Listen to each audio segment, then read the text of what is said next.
Hi viewers, ನಾನು present copies ಚಾನಲಿಂದ ಮಾತಾಡ್ತಾ ಇದ್ದೀನಿ.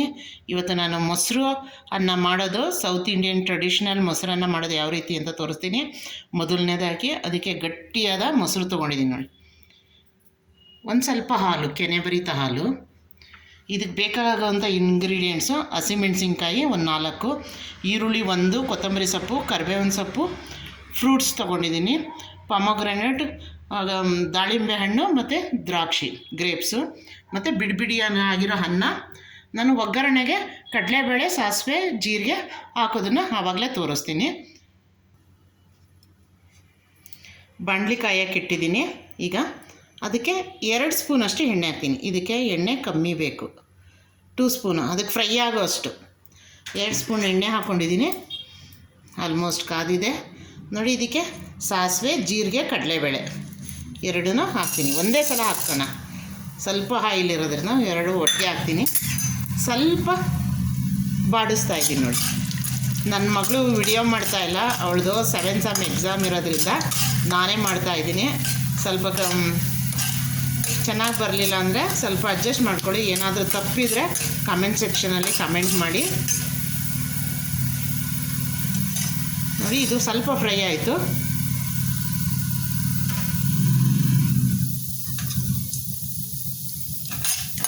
ಇದೇನು ಹೆಚ್ಚು ಫ್ರೈ ಬೇಕಾಗಿಲ್ಲ ನೋಡಿ. ಸಿಡಿತಾ ಇದೆ ನೋಡಿ.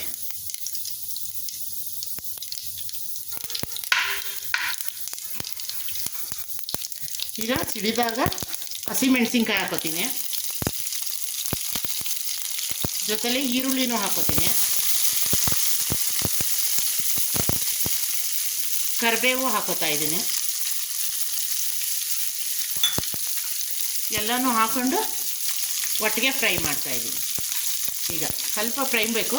ನೀವು ಈರುಳ್ಳಿ ತಿನ್ನೋಕ್ಕಾಗಲ್ಲ ಅಂದರೆ ಆಪ್ಷನ್ಸು ನೀವು ಬಿಡ್ಬೋದು, ಇಷ್ಟೇ ಹಾಕ್ಕೊಂಡು ಮಾಡ್ಕೋಬೋದು ನೋಡಿ. ಇಷ್ಟೂ ನಾನು ಒಬ್ಬಳೇ ಒಂದು ಕೈಯಲ್ಲಿ ಮೊಬೈಲ್ ಇಟ್ಕೊಂಡು ಇನ್ನೊಂದು ಕೈಯಲ್ಲಿ ಪದಾರ್ಥಗಳು ಹಾಕೋತಾ ಇದ್ದೀನಿ. ಚೆನ್ನಾಗಿ ಫ್ರೈ ಮಾಡ್ತೀನಿ.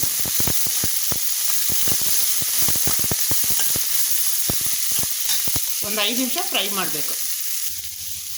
ಈಗ ಸ್ವಲ್ಪ ಕೆಂಪಾಳ ಫ್ರೈ ಆದಾಗ, ಬ್ರೌನಿಷ್ ಬಂದಾಗ ಕೊತ್ತಂಬರಿ ಸೊಪ್ಪು ಹಾಕ್ತಾಯಿದ್ದೀನಿ ನೋಡಿ.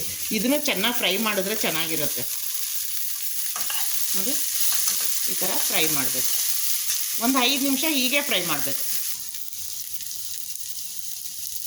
ಇಷ್ಟು ಫ್ರೈ ಆದಮೇಲೆ ನಾವು ಅನ್ನನ ತೆಗೆದು ಪುಡಿ ಪುಡಿಯಾಗಿ ಉದ್ರಾಗಿರೋದು ಸಿಮ್ಮಲ್ಲಿ ಇಟ್ಕೋಬೇಕೀಗ. ಈ ಅನ್ನಕ್ಕೆ ಚೆನ್ನಾಗಿ ಬಾಡಿಸ್ಬೇಕು ನೋಡಿ. ಎಲ್ಲನೂ ಇದೇ ರೀತಿ ಹಾಕೋಬೇಕು. ನಾನು ಒಂದೇ ಕೈಯಲ್ಲಿ ಮಾಡ್ತಾ ಇರೋದ್ರಿಂದ ನೋಡಿ, ಈ ಥರ ಇರೋ ಅನ್ನ ಎಲ್ಲ ಹಾಕೋಬೇಕು, ಸಿಮ್ಮಲ್ಲಿ ಇಟ್ಕೋಬೇಕು. ಏಂತಕ್ಕೆ ಅನ್ನನ ನಾನು ತಿರ್ಗಾ ಸಿಮ್ಮಲ್ಲಿ ಇಟ್ಬಿಟ್ಟು ಇದನ್ನೆಲ್ಲ ಇದು ಮಾಡ್ತಾಯಿದ್ದೀನಿ ಅಂದರೆ, ಈ ಬಿಸಿನಲ್ಲೇ ಈರುಳ್ಳಿ ಎಲ್ಲ ಅನ್ನಕ್ಕೆ ಹೊಂದ್ಕೋಬೇಕು, ಆವಾಗಲೇ ರುಚಿ ಬರೋದು ಅನ್ನ. ಚೆನ್ನಾಗಿ ಈ ಸಿಮ್ಮಲ್ಲೇ ಇಟ್ಕೊಂಡು ಈ ಇರೋ ಈರುಳ್ಳಿ ಎಲ್ಲ, ಆನಿಯನ್ನು ಎಲ್ಲ ಫ್ರೈ ಆಗಿದೆಯಲ್ಲ, ಕಾಳು ಎಲ್ಲ ಅದೆಲ್ಲ ಫ್ರೈ ಮಾಡಿರೋದೆಲ್ಲ ಹೊಂದಿಸ್ಬೇಕು ಇದಕ್ಕೆ ನೋಡಿ. ಈ ಥರ ಆವಾಗಲೇ ಟೇಸ್ಟ್ ಬರೋದು. ಇಮ್ಮಿಡಿಯೇಟಾಗಿ ಮೊಸರು ಹಾಕ್ಬಿಟ್ರೆ ಟೇಸ್ಟ್ ಬರೋಲ್ಲ, ಎಲ್ಲ ಮಿಕ್ಸ್ ಆಗಿಬಿಡುತ್ತೆ ನೋಡಿ. ಅನ್ನದ ಜೊತೆ ಹೊಂದ್ಕೋಬೇಕಿದು.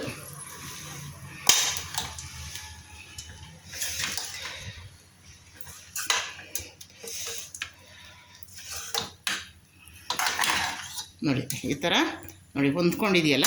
ಹೊಂದ್ಕೊಂಡ್ಮೇಲೆ ನಾವು ಹೊಂದ್ಕೊಂಡ ಮೇಲೆ ಸ್ಟವ್ ಆಫ್ ಮಾಡ್ತಾಯಿದ್ದೀನಿ ನೋಡಿ. ಈಗ ಇದು ಸ್ಟವ್ ಆಫ್ ಮಾಡಾದ್ಮೇಲೆ ನೋಡಿ, ಈ ಥರ ಎಲ್ಲ ಮಿಕ್ಸ್ ಮಾಡಿದ್ದೀನಲ್ಲ, ಇದಕ್ಕೆ ನಾನು ಕೆನೆಬರಿತ ಮೊಸರು ಇದೆಯಲ್ಲ, ಮೊಸರು, ಗಟ್ಟಿ ಮೊಸರು ಹಾಕ್ತಾಯಿದ್ದೀನಿ ನೋಡಿ. ಮೊಸರು ಹಾಕಬೇಕು,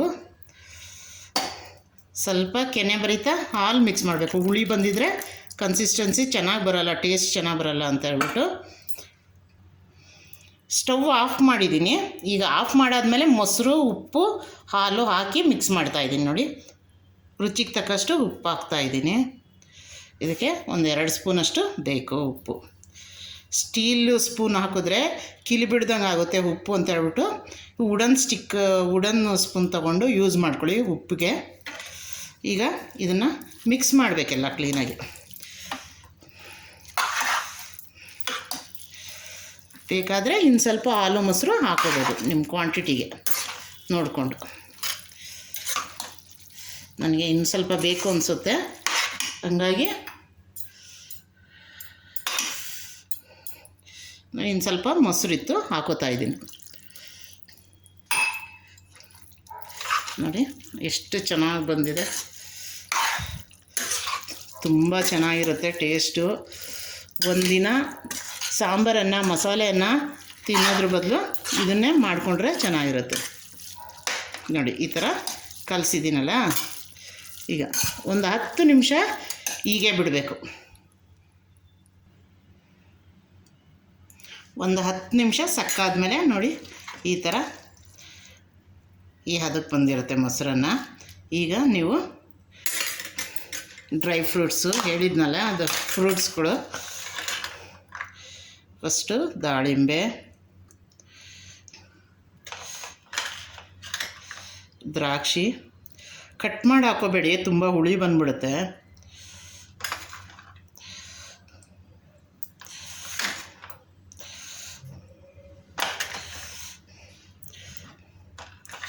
ನಿಮ್ಗೆ ಎಷ್ಟು ಬೇಕಷ್ಟು ಫ್ರೂಟ್ಸ್ ಹಾಕ್ಕೊಳ್ಳಿ. ಎಷ್ಟು ಚೆನ್ನಾಗಿದೆ ನೋಡಿ, ಕಲರ್ಫುಲ್ ಆಗೈತೆ. It's ready. ಮೊಸರನ್ನ ಈಸ್ ರೆಡಿ ಟು ಹೀಟ್.